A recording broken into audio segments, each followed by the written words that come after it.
सलाम वालेकुम बच्चों। कैसे हैं आप लोग? अच्छा। लास्ट क्लास में हम लोग जो थे वो बात कर रहे थे फीमेल रिप्रोडक्टिव सिस्टम की। हमने उसको तीन हिस्सों में समझा था बातों को। आप लोगों को मेरी आवाज आ रही है क्लियरली? जितने ही बच्चे हैं।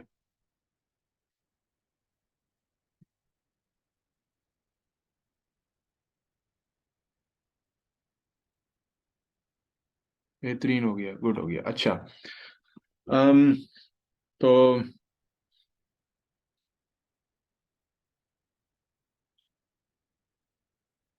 अच्छा, तो मैं जरा कुछ बातों को रिवाइज भी करूंगा। मैंने आप लोगों के लिए कुछ प्रेजेंटेशन भी बनाई हुई है ताकि आपके पास कुछ ना रिटन मटेरियल के तौर पे भी कुछ बुलेट पॉइंट्स मौजूद हों, और साथ ही साथ फिर हम लोग जो है वो तमाम बातों को एक साथ मिला के और फीमेल साइकिल को समझने की कोशिश करेंगे। अम,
अच्छा जी। तो सब आज बात करने लगे हैं, थोड़ी सी पीछे की चीजें रिवाइज भी करेंगे, और फिर उन सबको मिला के जो हम फीमेल रिप्रोडक्टिव साइकिल की बात करेंगे। पहले मुझे क्लियर कर दो सब एक साथ मिलके कि आप लोगों को ऑडियो और वीडियो सारी चीजें क्लियर हैं।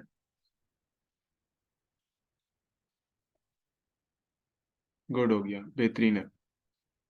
अच्छा जी। अब सबसे पहले देख लेते हैं हम आज क्या क्या बातें करने जा रहे हैं। तो हमारे पास सबसे पहली चीज जो हम जो पिछली क्लास में हमने बातें पढ़ी हुई थी, ओवरव्यू ऑफ फीमेल एनाटमी की, उसको एक नज़र देखेंगे। और इसके अलावा साथ साथ हम लोग जो है वो कुछ फीमेल एंड्रोक्नोलॉजी यानी फीमेल जो हार्मोन सिस्टम था उसके बारे में थोड़ी सी बातें करेंगे। हमने पिछली क्लास में इसका जिक्र किया था। फिर इन दोनों बातों को यानी फीमेल एनाटमी को भी और फीमेल एंडोक्राइन सिस्टम को मिला के जो है पूरी फीमेल रिप्रोडक्टिव साइकिल जो मेंस्ट्रुअल साइकिल है उसकी बात करेंगे। और फिर मैंने पिछली क्लास में जिक्र किया था कि हम लोग जो है वो ये भी देखेंगे, जब पहले हम एक जर्नल साइकिल समझ लेंगे तो उसके बाद फिर हम ये देखेंगे कि हमारे पास साइकिल के अंदर किस तरह से तब्दीलियां आती हैं। फॉर एग्जांपल अगर उसमें इम्प्लांटेशन हो जाए या कंसेप्शन वगैरह हो जाए, और जाइगोट की डेवलपमेंट स्टार्ट हो जाए, तो पूरी यूट्राइन साइकिल के अंदर फीमेल रिप्रोडक्टिव साइकिल में किस तरह की आपके पास चेंजेस आएंगी। अच्छा जी। फिर एंड में हम इसको समराइज करेंगे, जो टेक अवे पॉइंट्स होंगे उनकी बात करेंगे, ताकि हमारे पास एक पूरी लेक्चर की एक समरी बन जाए और जो कॉन्सेप्चुअल पॉइंट्स हमारे सामने आ जाए।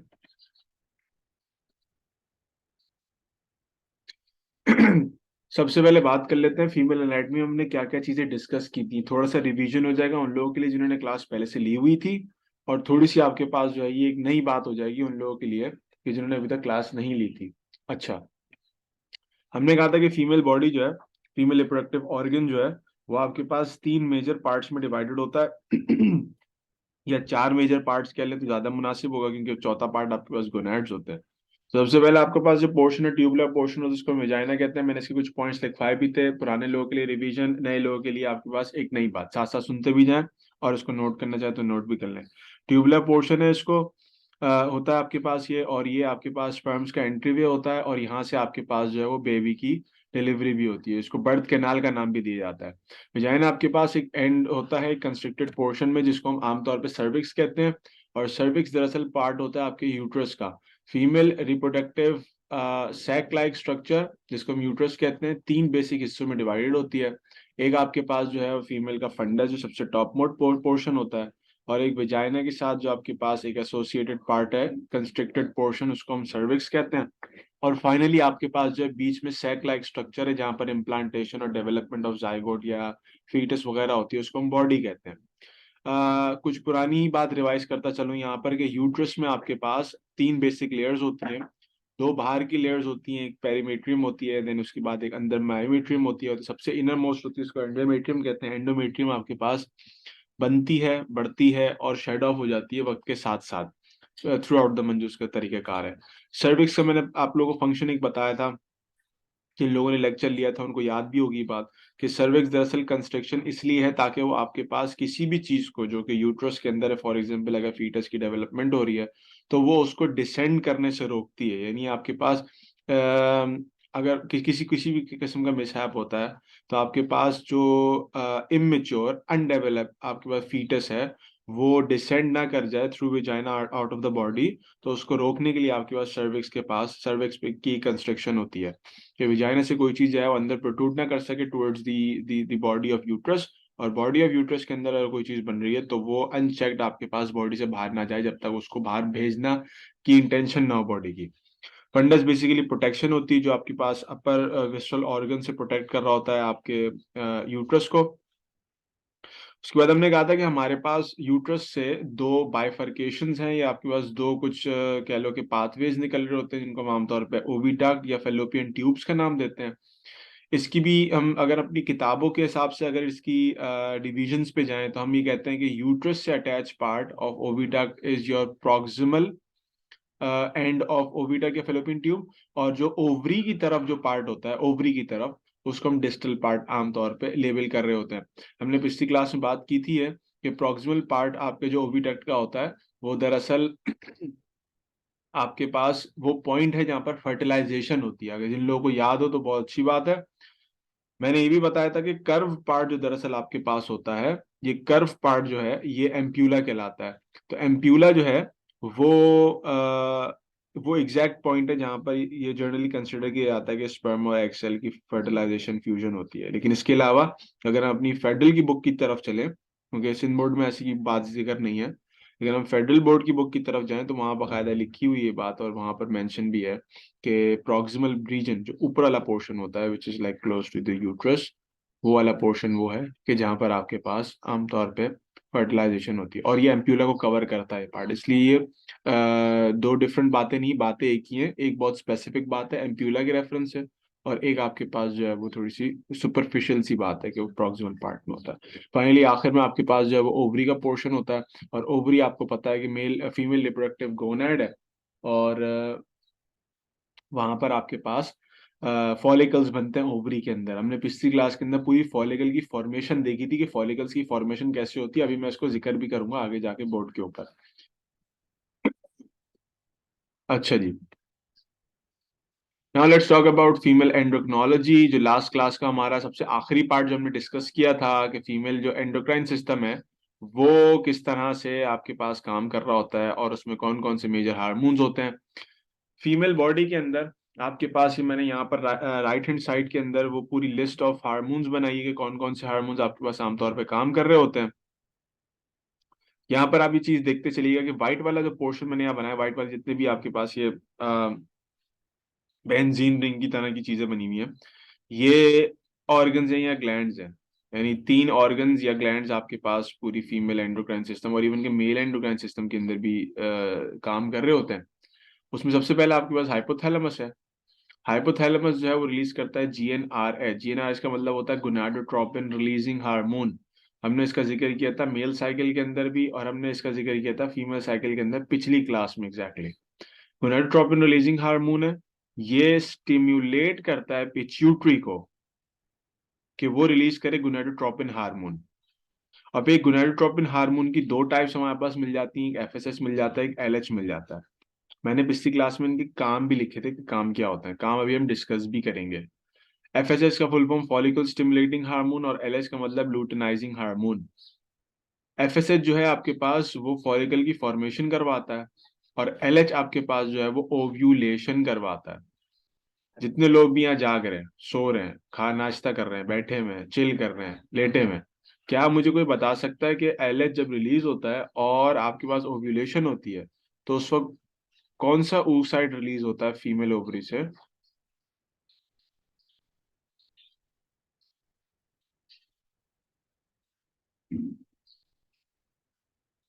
Message message message message message में बता दो मुझे, मैसेज में बता दो, मैसेज में बता दो।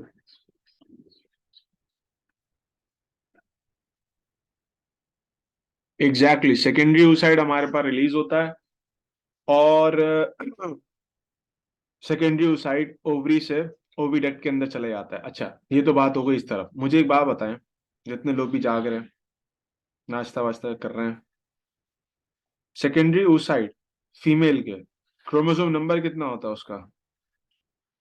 सेकेंडरी oocyte जो ओव्यूलेट हुआ है, क्रोमोसोम नंबर कितना होता है उसका फीमेल्स के अंदर? इंसान ह्यूमंस की बात हो रही है यहाँ पर।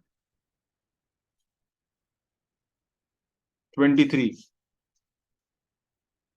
एग्जैक्टली 23 होते हैं।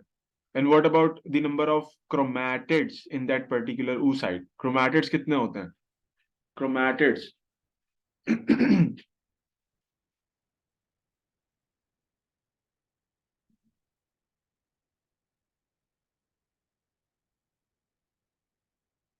आप जरा समझे बात को, अब जरा समझे बात को। आपके पास मियोसिस फेज 1 हुई, उसके नतीजे में आपके पास सेकेंडरी oocyte बन गया, ठीक है। मियोसिस फेज 2 होगी तो फाइनली आपके पास ओवम बनेगा। मियोसिस फेज 2 कंप्लीट होती है जब स्पर्म की पेनिट्रेशन होती है आपके oocyte के अंदर। इसका मतलब है सेकेंडरी oocyte है, उसके पास हाफ नंबर ऑफ क्रोमोसोम है, यानी 23। ये तो बात क्लियर हो गई। हमारे पास 46 होते हैं आमतौर पे, उसमें से 23 जो है वो हाफ हो जाएंगे। अब असल बात पे आते हैं। आपके पास क्रोमोसोम डाइड फॉर्म में होता है सेकेंडरी oocyte में। यही वजह है कि डाइड फॉर्म ऑफ क्रोमोसोम जो है ये डिवाइड होती है, और आपके पास हर सेल में मोनेड फॉर्म ऑफ क्रोमोसोम जाती है। कुछ याद आ रहा है? डाइड फॉर्म ऑफ क्रोमोसोम वो होती है जिसमें आपके पास डाइड फॉर्म ऑफ क्रोमोसोम वो होती है जिसमें आपके पास दो क्रोमैटिड्स होते हैं इन एवरी सिंगल क्रोमोसोम। दो क्रोमैटिड्स होते हैं इन एवरी सिंगल क्रोमोसोम। तो पता क्या चला, हमारे पास फीमेल सेल यानी प्राइमरी oocyte जो है उसमें 46 क्रोमोसोम होते हैं और क्रोमैटिड 92। जब वो डिवाइड करता है तो in every single cell we have 23 chromosomes and half the number of chromatid. पहले कितने क्रोमैटिड थे? 92। अब कितने हो गए? हाफ कर दो, 46। तो क्रोमोसोम हो गए 23 और क्रोमैटिड्स हो गए 46। ठीक हो गया। फिर जब फाइनली आपके पास ओवम बनता है तो ओवम में आपके पास 23 ही क्रोमोसोम होते हैं और क्रोमैटिड्स भी कितने हो गए? 23। मेरी बातें याद आ रही हैं, समझ में आ रही हैं लोगों को? यस और नो में जवाब दो मुझे। Good good good. ठीक है। तो सारी बातें पुराने लेक्चर से रिलेटेड ही होती हैं, उसको साथ ही साथ अपने सामने भी रख लिया करें जो जो बातें बोल रहा होता हूँ, ताकि आपको जो है ना वो क्लियर होती जाए चीजें। और कोई मसला देखो, हमने ऑनलाइन क्लास भी यहाँ पर जो रखी है उसमें ये होता है कि अगर आपके पास, और कल जाहिर सी बात है आप लोगों की फिजिकली होगी, जो भी होगा सर वैसे बता भी देंगे आपको। लेकिन ऑनलाइन क्लास में क्या होता है, ऑनलाइन क्लास आमतौर पे इसलिए होती है कि चीजें समझे भी, और चूंकि प्रेजेंटेशन वगैरह होती है उसमें, तो प्रेजेंटेशन से आप बहुत सारी चीजें की पॉइंट्स बना लेते हो। मेरी प्रेजेंटेशन बहुत छोटी होती है, ज्यादा बड़ी नहीं होती है, उसमें बहुत 90 तुली चीजें लिखी हुई होती है जिससे आपको बुलेट पॉइंट्स के तौर पे आपको मदद मिल सके। तो उनमें से चीजें नोट कर लो। फिर अगर कोई चीज और पढ़ लो उसको, दूसरी बुक से भी रेफर कर लो, चीजों को कंफर्म कर लो, और करने के बाद फिर नेक्स्ट डे जब आप लोग फिजिकल क्लास में आओगे तो जो भी आपकी प्रॉब्लम्स होती हैं वो साथ के साथ पूछ लो, सर फलां किताब में ये चीज लिखी थी, आपने ये चीज बता दी थी, या ये चीज रह गई थी, तो इसको भी कंफर्म कर दें। ठीक है, स्ट्रेटेजी को लेके चलोगे तो बहुत आसानी हो जाएगी आपके लिए। सही होगा कि आपके पास जो है ना, एक आपका स्केड्यूल बन जाएगा कि हमें जो चीज हमने पढ़ी है हम उसी दिन अगर पढ़ेंगे तो अगले दिन टीचर भी अवेलेबल होगा, तो हमारे पास हमारी जो क्यूरीज है ना वो रिजॉल्व हो जाएंगी साथ के साथ ही। ठीक है, वरना फिर लंबा टाइम लग जाता है, फिर खुद भी भूल जाते हैं क्या पढ़ा था क्या समझा था। खैर, तो एलएच और एफएसएच आपके पास रिलीज होते हैं, और वो जाके स्टिमुलेट करते हैं ओवरी को। ओवरी से आपके पास रिलीज हो रहा है प्रोजेस्ट्रॉन, और रिलीज हो रहा है ईस्ट्रोजन। ये पीजी एंड ईएस मैंने जो शॉर्ट लिखा फॉर प्रोजेस्ट्रॉन एंड ईस्ट्रोजन। यहाँ पे मैंने नीचे की तरफ लेफ्ट हैंड साइड के लेफ्ट कॉर्नर पे मैंने इसकी की भी बना दी है, कलर के साथ भी और इसके शॉर्ट फॉर्म्स के साथ भी, कि फुल फॉर्म इसके बेसिकली क्या है। व्हाइट वाले को भी मैंने रिप्रेजेंट कर दिया कि ये आपके पास ऑर्गन है, ग्लैंड है। प्रोजेस्ट्रॉन और ईस्ट्रोजन अपने अलग अलग फंक्शंस करते हैं। लास्ट क्लास में मैंने एक आध फंक्शन लिखे भी थे, और मैंने ईस्ट्रोजन के फंक्शंस बताए थे कि मैं ईस्ट्रोजन के कुछ फंक्शंस बताऊंगा जो कि फीमेल्स को थोड़ा सा रिलेटिवली मेल्स के मुकाबले में थोड़ा सुपीरियर कह लें, हाँ ये कह सकते हैं। वो थोड़ा सा कुछ ऐसे कुछ यूनिक बना रही होती हैं कुछ चीजें फीमेल्स को as compare to male, and thanks to oestrogen hormone. तो ईस्ट्रोजन का एक फंक्शन हमने लिखा था कि ईस्ट्रोजन जो है बेसिकली वो रिलीज होता है फॉलिकल्स से, जब फॉलिकल्स बनते हैं। और इसका काम होता है एंडोमेट्रियम की थिकनिंग करवाना। एंडोमेट्रियम क्या चीज थी? Inner most layer of uterus, inner most layer, जो हर मंथ बढ़ती है देन खत्म हो जाती है। और प्रोजेस्ट्रॉन का फंक्शन जहां कहीं सारे थे, तो वहां मैंने एक फंक्शन ये बताया था कि प्रोजेस्ट्रॉन का फंक्शन ये होता है कि ये मेंटेन करता है और इंटैक्ट रखता है किसको? एंडोमेट्रियम को। ठीक हो गया? तो वो जो हार्मोन्स थे उनके फंक्शंस में एक बार रिवाइज करता हूं आपके सामने। Gonadotropin releasing hormone stimulates pituitary to release gonadotropin hormone. ये आपको तस्वीर में नजर आ रहा है कि वो उसको स्टिमुलेट कर रहा है और फिर उससे वो चीज निकल रही है। Gonadotropin hormone is of two types. We have luteinizing hormone, we have follicle stimulating hormone.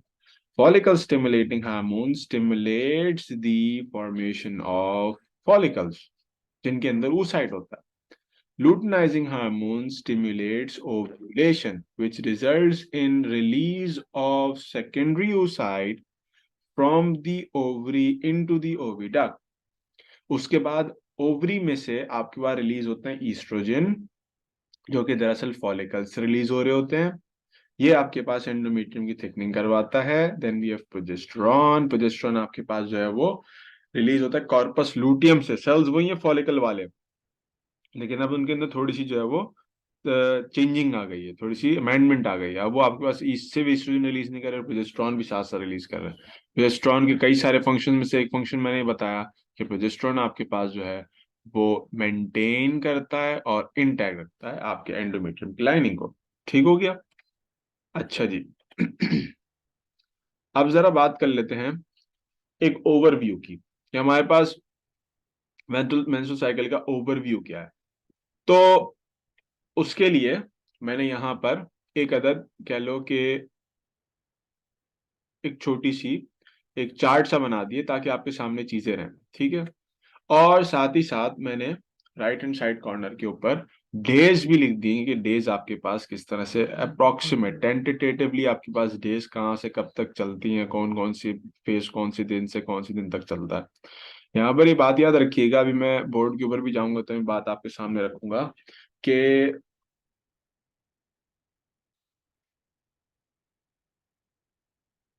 ये बात आपके सामने रखूंगा कि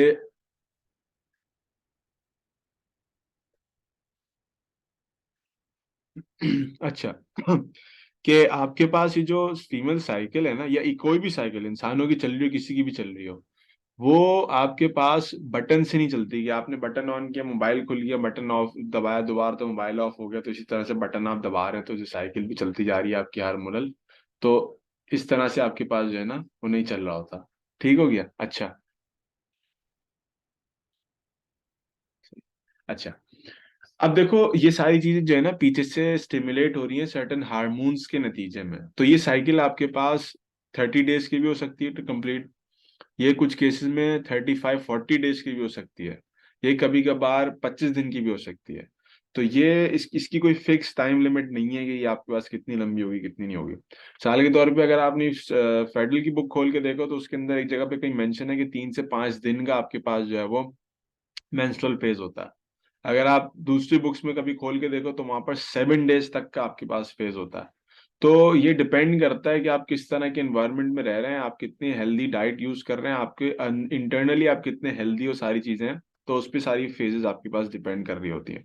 और मैं कई बार जिक्र कर चुका हूँ कि just like carnivores, herbivores and omnivores, हम लोग कचरा वोर्स हैं। तो हम लोग कचरा खाते हैं तो हमारे अंदर जो है वो इसी तरह की चीजें जमा होती रहती हैं, इससे हमारी पूरी हार्मोनल साइकिल और अंदर का मेटाबॉलिज्म सारा बर्बाद हो जाता है। अब देखो मैंने यहाँ पर जो चार्ट बनाया है ना, इस चार्ट के अंदर एक कुछ ड्यूरेशंस लिखी हैं कि कितने दिन का कौन सा फेज होता है। मिसाल के तौर पे if you talking about menstrual phase, तो ये 5 से 6 दिन का ऑन एवरेज होता है। कुछ किताबें 3 दिन भी मेंशन करती हैं, कुछ 7 दिन भी मेंशन करती है, 3 से 5 या 7 इस तरह से। तो मैंने यहाँ पर एवरेज लिखा है, 5 से 6 दिन चलता है ये फेज। ठीक हो गया। उसके बाद हमारे पास फॉलिक्यूलर फेज आ जाता है, ये 6 से 8 दिन का होता है। कुछ लोग इसको 10 भी लिखते हैं, कुछ लोग इसको 5 भी लिखते हैं, but on an average it's 6 to 8 days. ठीक है।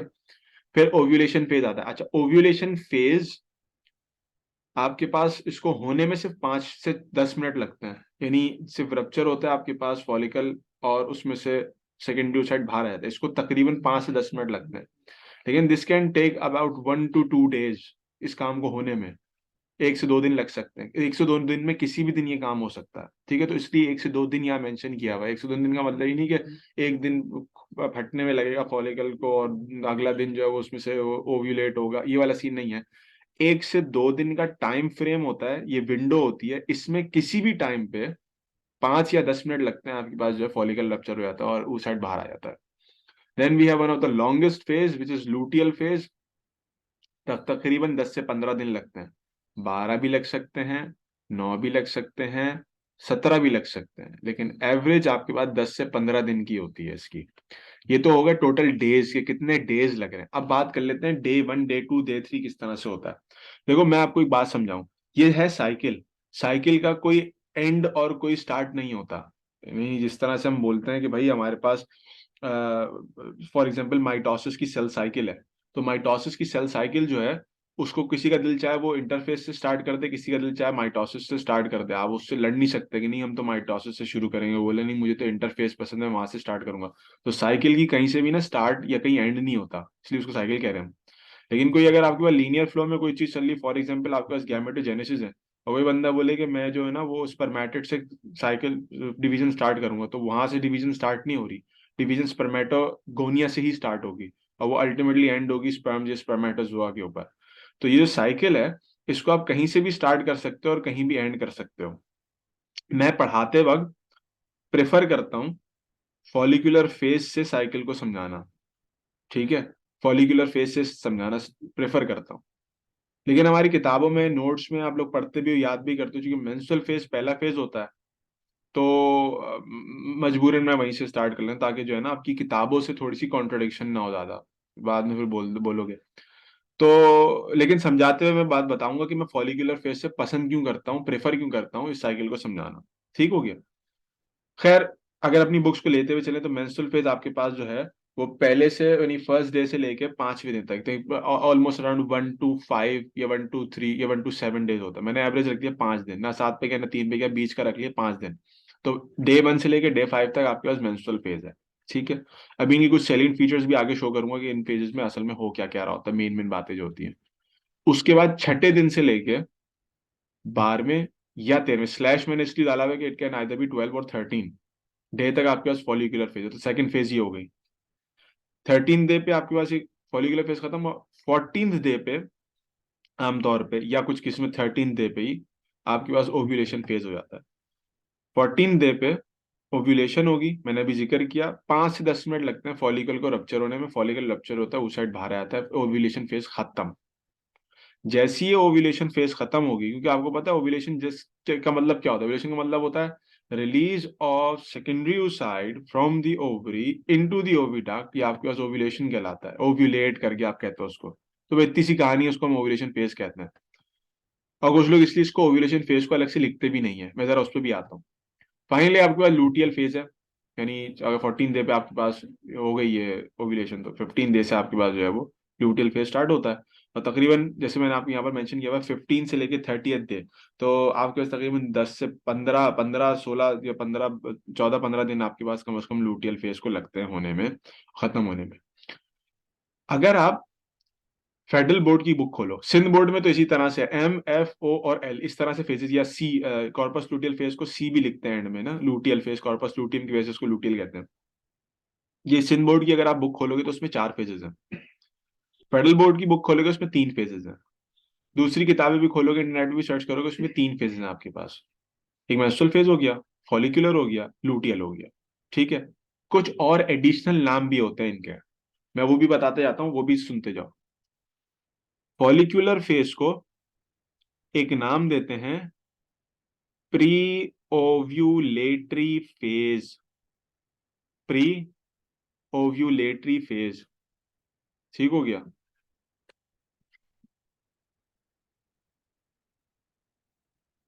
प्री ओव्यूलेटरी फेज मैंने टाइप कर दिया आप लोगों के पास। इसके अलावा इसी फॉलिक्यूलर फेज को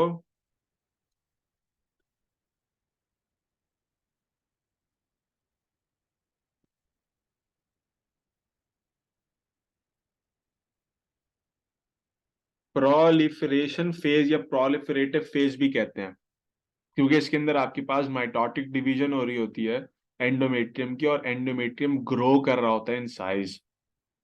ठीक हो गया। कितने नाम हो गए एक फेज के? 3। Pre ovulatory phase, pre means before, ovulatory mean ovulation से पहले वाला फेज। दूसरा प्रोलिफरेटिव फेज, इसमें आपके पास एंडोमेट्रियम की ग्रोथ हो रही होती है, इसलिए इसको हम कह रहे हैं। देन फॉलिक्यूलर फेज, ठीक हो गया। तो फॉलिकुलर फेज, क्योंकि फॉलिकल की फॉर्मेशन हो रही है, तो 3 नाम हो गए किस फेज के? एक ही फेज के। तो आपको जहां पर भी 3 में से कोई एक नाम नजर आए, आपको पता होना चाहिए,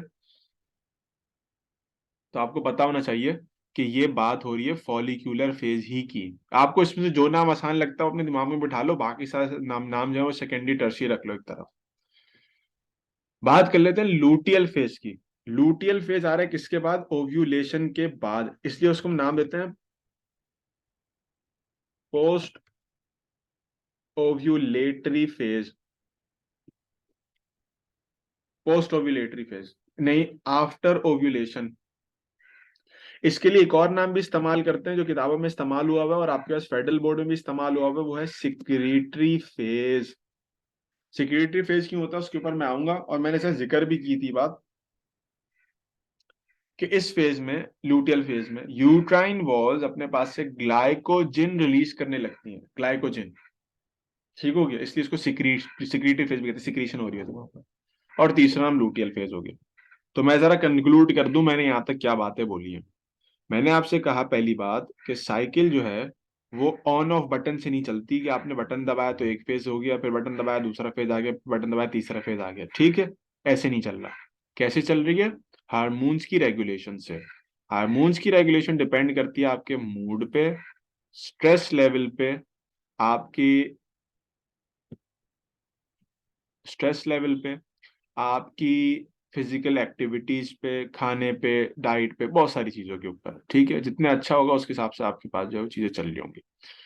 दूसरी बात मैंने ये जिक्र की कि आपके पास जो डेज हैं ऑन एवरेज वो डिफर कर सकते हैं फ्रॉम इंडिविजुअल टू इंडिविजुअल। कुछ किताबों में 3 से 5 लिखा होता है फॉर मेंस्ट्रुअल फेज, कुछ में 5 से 7 लिखा होता है। मैंने यहाँ ऑन एवरेज 5 से 6 दिन मेंशन किए हैं, ये जो चार्ट के अंदर लिखे हैं ऑन एन एवरेज है। ठीक है। आपके दिमाग में सवाल आएगा, सर हमें डेट्स किसकी याद करनी है, ये जो डेज हैं किसके याद करना है, सिंध बोर्ड, फेडरल बोर्ड? तो मैं यहाँ पर ये मसला भी हल कर दूं, इसको अच्छे से समझ लीजिएगा। बायोलॉजी के अंदर अगर टेस्ट आपका नेशनल लेवल पे हो रहा है और पीएमसी की अपनी एक जो जर्नल बॉडी है वो आपका टेस्ट ले रही है, प्रोविंशियल लेवल पे नहीं, एक जर्नल फेडरल लेवल पे आपका पूरा पाकिस्तान की बेसिस पे एग्जाम बन रहा है, तो उसके अंदर आप प्रेफर करोगे उन डेज को, उन नंबर्स को, उन वैल्यूज को जो कि फेडरल और पंजाब में मेंशन है, और इसमें भी प्रायोरिटी दोगे फेडरल को। लेकिन अगर जैसे इस साल हुआ कि आपके पास प्रोविंशियल लेवल पे टेस्ट बन रहा है, तो जाहिर सी बात है आप फिर प्रेफर करोगे सिंध बोर्ड की वैल्यूज को। ठीक हो गया। अच्छा, तो ये बात अच्छे से याद रख लीजिएगा, ये ओवरऑल पूरी बायोलॉजी के लिए जहां पर भी आप बात करोगे। कहीं इसमें कोई तरमीम लेके आऊंगा अपने स्टेटमेंट में तो बता दूंगा। फिर हमने बात कर ली कि आपके पास 4 फेजेस हैं, कुछ किताबों में आपके पास 3 फेज मेंशन होती हैं। ओव्यूलेशन फेज को कुछ लोग फॉलिकुलर फेज के अंदर ही लिखते हैं, क्योंकि उसको 5 से 10 मिनट लगते हैं होने में। फॉलिकुलर फेज के मैंने 3 नाम बता दिए। पहला नाम मैंने बताया फॉलिकुलर, दूसरा नाम बताया प्री ओव्यूलेटरी, और तीसरा नाम बताया प्रोलिफरेटिव फेज। लूटियल फेज के भी मैंने 3 नाम बता दिए। पहला नाम लूटियल, दूसरा नाम पोस्ट ओव्यूलेटरी, और तीसरा नाम सिक्रीटरी फेज। ठीक हो गया। इस एतबार से आपके पास 3 बेसिक फेजेस बन जाती हैं, मेंस्ट्रुअल, फॉलिक्यूलर, लूटियल। कुछ लोग ओव्यूलेशन को ही फॉलिकल के अंदर लेके आते हैं। ठीक हो गया। अच्छा जी, अभी की फिलहाल की एक आखिरी बात समझ लेते हैं, उसके बाद फिर हम लोग आएंगे इसकी फर्दर डिटेल के ऊपर। हमारे पास पूरी साइकिल की तो जर्नल ओवरव्यू बात कर ली। अब जरा एक बात कर लेते हैं कि साइकिल को आमतौर पे कुछ लोग 2 हिस्सों में डिवाइड करते हैं। सिंध में ऐसी कोई बात तफसीली मेंशन नहीं है, अलबत्ता फेडरल बोर्ड के अंदर ये बात तफसीली मेंशन है। मैं सिंध बोर्ड और फेडरल बोर्ड को बार बार इसलिए कंसिडर बता रहा होता हूँ, क्योंकि कुछ लोग हो सकता है आप में से सिंध बोर्ड के हो, कुछ फेडरल के हो, तो फेडरल वालों को पता हो सिंध में क्या अगर प्रोविंशियल पे टेस्ट आ गया तो, और जो सिंध वाले हैं उनको पता हो कि आपके पास फेडरल में क्या लिखा हुआ है अगर आपके पास पूरा ओवरऑल नेशनल लेवल पे टेस्ट आ गया तो। ये ओवेरियन और यूट्राइन साइकिल्स का डिफरेंस है। ये दो बेसिक लेवल, असल में तो पूरी कहानी एक साथ चल रही है। बॉडी के अंदर कोई भी चीज ना डिफरेंट नहीं हो रही कि ओवरी में अलग कहानी चल रही है, यूट्रस में अलग चल रही है। दोनों चीजें आपस में लिंक्ड है, हम लिंक करेंगे बोर्ड के ऊपर तो आपको समझ में आएगी बात। अलबत्ता एक बात ये समझ लीजिएगा कि ओवेरियन साइकिल वो है कि वो तमाम चेंजेस, वो तमाम तब्दीलियां, वो तमाम इवेंट्स जो ओवरी के अंदर, स्पेसिफिकली ओवरी के अंदर हो रहे हैं, उनको हम ओवेरियन साइकिल का पार्ट समझते हैं या उसका पार्ट बना देते हैं। ये चीज अंग्रेजी जबान के अंदर मैंने यहाँ पर लिखी हुई है। मैंने लिखा phases of female reproductive cycle occurring inside the ovary. For example follicle maturation, जो फॉलिकल स्टिमुलेटिंग हार्मोन करवाता है। फॉलिकुलर एट्रीजिया जिक्र किया था मैंने, फॉलिकुलर एट्रीजिया वर्ड भी इस्तेमाल हुए किताब के अंदर फेडरल में, और इसका मतलब होता है फॉलिकल्स का डीजनरेट होना, तबाह बर्बाद हो जाना, खत्म हो जाना। ठीक हो गया। और आखिरी में ovulation, it's a part of your ovarian cycle, वो बन के नीचे आ जाती है। ठीक है, कोई भी क्वेश्चन वगैरह आप लोग उसको चैट बॉक्स में यहाँ पर लिखो, मैं इसको व्यू कर रहा हूँ आपके क्वेश्चन वगैरह को। Then we have uterine cycle. Uterine cycle वो तब्दीलियां, वो चेंजेस जो कि आपकी यूट्रस के अंदर आ रही हैं, not just your ovary, uterus के अंदर आ रही है। फॉर एग्जांपल एंडोमेट्रियम की फॉर्मेशन यूट्रस से रिलेटेड है। सर्विक्स के अंदर जो म्यूकस की फॉर्मेशन वगैरह है, यूट्रस से रिलेटेड है। Secretion of glycogen from uterine wall, secretory phase वाली चीज, ये भी यूट्रस के अंदर हो रही है। तो वो स्पेसिफिक इवेंट्स जो स्पेसिफिक ऑर्गन के अंदर हो रहे हैं, ऑर्गन ओवरी, ऑर्गन यूट्रस, उसके अंदर स्पेसिफिक काम हो रहा है, तो उसको हमने साइकिल के एतबार से जो 2% दो डिफरेंट चीजों में अलग अलग डिवाइड कर दिया। लेकिन ये बात याद रहे कि दोनों का आपस में एक दूसरे के ऊपर किसी ना किसी तरीके से इन्फ्लुएंस होता है। ओवरी के अंदर चेंजेस आएगी, ओवरी में सिक्रीशन आई होंगी किसी हार्मोन की, या कोई तब्दीली आनी फॉलिकल बनना, उसका असर यूट्रस के ऊपर पड़ेगा। और यूट्रस के अंदर अगर कोई तब्दीली आ रही है तो उसका असर ओवरीज के ऊपर पड़ेगा। तो ये आपस में दोनों एक दूसरे से एसोसिएटेड होते हैं, कपल्ड होते हैं, लिंक्ड होते हैं, डिफरेंट नहीं होते। बस हम कुछ इवेंट्स को अलग अलग करने के लिए, अपनी आसानी से समझने के लिए इनको 2 हिस्सों में डिवाइड कर लेते हैं। ये 2 बातें आपके पास हो गई।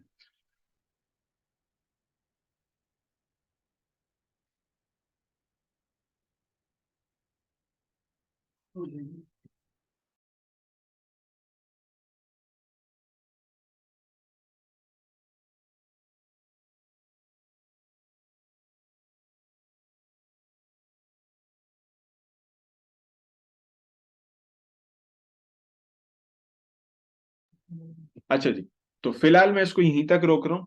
अब सर, आपके सर जुनेद जो हैं, वो इंशाल्लाह इंग्लिश की क्लास के लिए आपको यहाँ पर ज्वाइन करेंगे।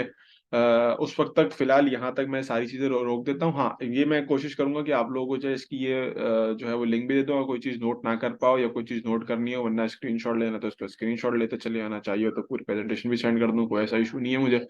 ठीक है, तो फिलहाल इसको यहीं तक रोकते हैं। इसको अभी जो गैप आएगा उसमें एक नज़र अपनी किताब से और जो चीज़ें नोट की हैं उससे ज़रा एक बार रिव्यू कर लेना कि क्या क्या बातें पढ़ी हमने। हो सकता है मैं फिर दोबारा आप लोगों को नजर आऊँ, अपना दीदार करवाने आऊँ। तो उस वक्त अगर किसी के दिमाग में कोई सवाल होगा तो वो पूछ लेना, नहीं पूछ सको तो अगली क्लास में जब मैं दोबारा आऊँगा तो उस वक्त पूछ लेना। ठीक हो गया। आज के लिए इतना काफ़ी है। अस्सलाम वालेकुम।